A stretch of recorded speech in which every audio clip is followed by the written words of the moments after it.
lawsuit, and he wants his conservatorship taken off. He is 37 years old. He has been out of the league at least 6 or 7 years. What's your overall take on this? I mean, it's got to be a slow news cycle, man. I didn't know people love The Blind Side as much as Yeah, they this do. is a There's pretty some people beloved that's like movie. legitimate. Yeah, I've never watched it actually. Really? Yeah, never seen it. I'm not sure. I used to have Never this seen it. friend for work. And we used to just go see movies. She loved movies, and I love movies too. So we would just go. And so that was one of the movies she wanted to see. Would I have seen it without her? I don't know. I don't think I would have seen it if it wasn't for her. But it's heartwarming, and you know how much America loves our heartwarming white savior movie. Yeah, that's the heartwarming plus the white and describing it as savory is just a no-go for me. Yeah, well, the savior. They like that. They like to save the poor, just poor black kid whose mom is on drugs and dad abandoned him. Because that's basically the stereotype they think of us. So to not be racist, they have kind hearts and they save us from that. So that was part of it. It was a good movie, but it was a good movie because of Sandra Bullock. Nothing else in the movie was really that good. Uh, it made Michael Oher look really stupid. It made him look like he was illiterate and dumb. And granted, he was failing. It made it look like he was homeless. He wasn't really homeless. He was kind of couch surfing. He had a home, but where he went to school was so far away that he ended up couch surfing because it was almost impossible to get to the private school that he got there to play football. So the movie made him look homeless. So what I've seen, the first issue, what have I seen is that the people, especially on the big page, which aren't the brightest, are conflating the movie with what happened in real life. So they really believe that the Tuohys saved this man from the street, taught him how to play football, and changed his life. Yeah, that's ridiculous. I mean, have you seen a picture of the Toys? Have I you seen their have. kid? I know both their kids, even the Oh, girl yeah. couldn't play any female sports.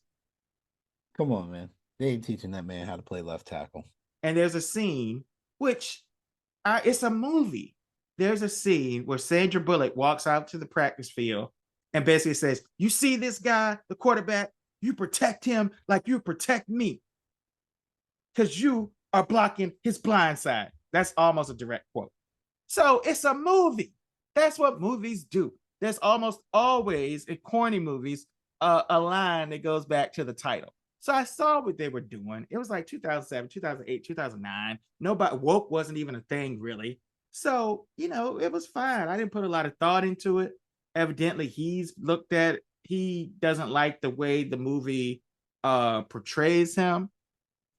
And the thing I had a problem with, and I didn't even get a chance to form my thoughts about it before the deluge of racist.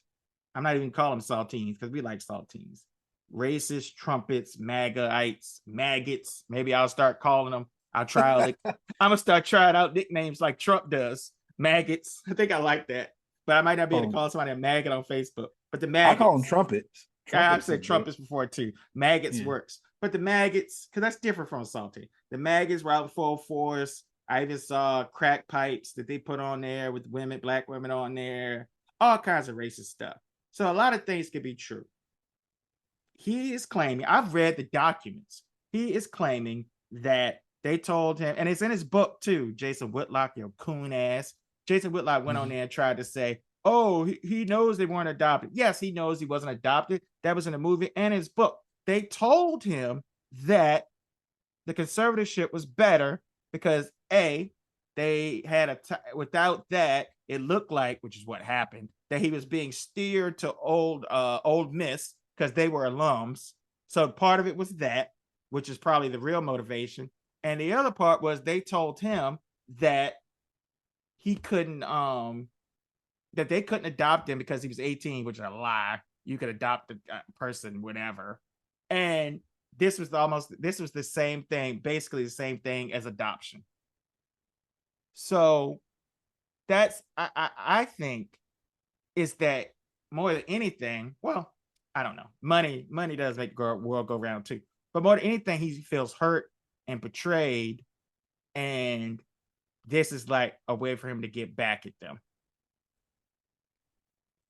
So I don't want to I don't want to get into the super personal part because honestly, I don't think we know enough about the situation to really form strong opinions on who's right and who's wrong. So what I would say is that if Michael Orr feels some kind of way, there's no statute of limitations on addressing it. I think some people are like, well, why do you wait this long? He must be broke. Like, I mean, come on, man, it's his life, literally his life. Mm-hmm. And if he feels that somebody made a profit off of it in a way that it benefited them, but he didn't receive any kind of benefit from it, then he has a right. Like literally, that's his right because it's his life. I really find that crazy to me that people are trying to make an argument that he has no right to be upset because they gave him this. Like, oh, bro, it's still his life. He played football. It was Mm-hmm. his ability that got him into the league, and it was his life that created this movie. So yes, he has a say in some kind of compensation if they received any. The report of him wanting to extort them for 15 million seems really ridiculous. He's out there. Uh, 15 is a lot. yeah, yeah. I mean, I would like to get some context on that because again, I looked at his net worth. He was worth when he finished his career, he was worth 16 million. And like I told you, he doesn't look like the type of Yeah, person that would burn through extravagant. that kind of money so quickly. Yeah. But at the end of the day, like apparently these people don't have $15 million lying around either. So like a realistic expectation when you're suing somebody, like you gotta put out some kind of Well, I number do that's think realistic. they have a franchise of he sold his franchise like 100 some fast food chain Mm-hmm. restaurants in there. So I don't know if I mean he might be worth 200 million. I'm not sure. They're worth a lot of money. Okay. So All it's right. possible. I mean, but even those kind of people don't have like you could be worth $200 million, but not have 50, you might not be able to write a $15 million check. But Yeah, just lying around. um, but they also got more money since this happened. I mean, he always was doing really well, but just a couple facts to bring out, and we're not going to negate their claim. But their only claim was that he's been extorting them for years or trying to. He was a 5-star recruit. The movie doesn't say that. The movie acts like they got him into the school, or it was weird. But he was at the private school. He lettered in basketball and track, 22 and 10, all state selection, 5-star recruit, all American, all before he met them. They did give him tutors. Maybe they got him this too. He had a 0.76 GPA. He got it to a 2.5 because he took a summer class from BYU about leadership. So easy classes. He wouldn't have been able to get in to be eligible. The lawsuit I mean, said, hold on. This is the old SEC, man. They would have yeah. Well, 0.6 is tough. So that's tough to get in.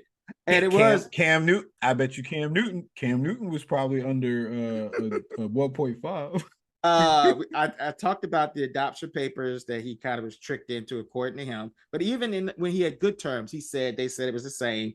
He got a conservatorship, or the conservatorship was granted 2004, according to the lawsuit. And they say they have the documents. They list the item number from the contracts. The Tories are represented by CAA, the biggest sports agency in the world, if not the world, in America. Or was represented by a family lawyer or a lawyer they know that had done work for them. He signed a document that was called a life story rights agreement, which gave up his rights to his life story for $0, and contingent upon him signing that, the family negotiated $225,000 for each family member, 4 of them, and 2.5% of all royalties slash net profits. That's what they have done. Now, on the other end, to be fair, the Tui dad says that the man who wrote the book, Michael Lewis, The Blindside, who basically just quotes Marianne Tui, he said that Michael Lewis cut them all a check for $14,000 because he sold the rights to the book. But it's hard to Because he's believe. what? he sold the rights because the guy who sold the rights to the book, The Blind Side, said he cut them. The 2A dad said that guy cut the check 5 ways to the family, including Oher. So it's hard to believe that they made no money off the movie. Like he said very little. I The mean, movie made $330 million. they're business people. I would highly doubt that they would ever have something that was profitable like that Yeah, and not make any money off of it. And we if we know anything about people with money, there will be litigation if they feel like you owe yeah. They them. would sue the pants off them. Yeah. And the fact that they had agents. If you had agents, you didn't make zero money. But Yeah. I think too, with Marianne Tui, she's a very forceful personality. She's just like she is in the movie. She's very forceful, very dominant. Sandra Bullock was even put off when she met the woman at first. They recycled that article. But it doesn't sound like a bad woman. But she became super famous at the ESPYs, at the draft, has a foundation, public speaking. So you can't just say because they were rich, they didn't take advantage of him. That's what I see a lot of, because they were rich. They didn't need the money. Do rich people turn down money? They probably would be rich if they turned down money. Hunter Biden doesn't need money. He's still cutting those checks, cutting those deals. Uh, Trump doesn't need money. Kushner doesn't need money. But they all tend to. Rich people. The only thing rich people like more than the money they have is more money. So I don't get that logic. Yeah, and if she created a brand, it's a direct Exactly. benefit to not only her but the family. Mm-hmm. And to be fair, on the other side of things, I want to be fair. They might have had the best of intentions, or they might, but they also probably wanted him to play. I want one of my son to play college basketball. Does that mean I love him less? Obviously, it's a different situation. He also only lived with them 1 year. The movie makes it seem like it was long. He lived there his senior year, but they wanted to steer him to Old Dominion. Old Miss, because if you're not in Virginia, that's a Virginia school. They wanted to steer him because that was their alma mater. Makes them better. 5-star recruit. But they also might have wanted to help him. And they also might have saw fame in the story. All of it could be true.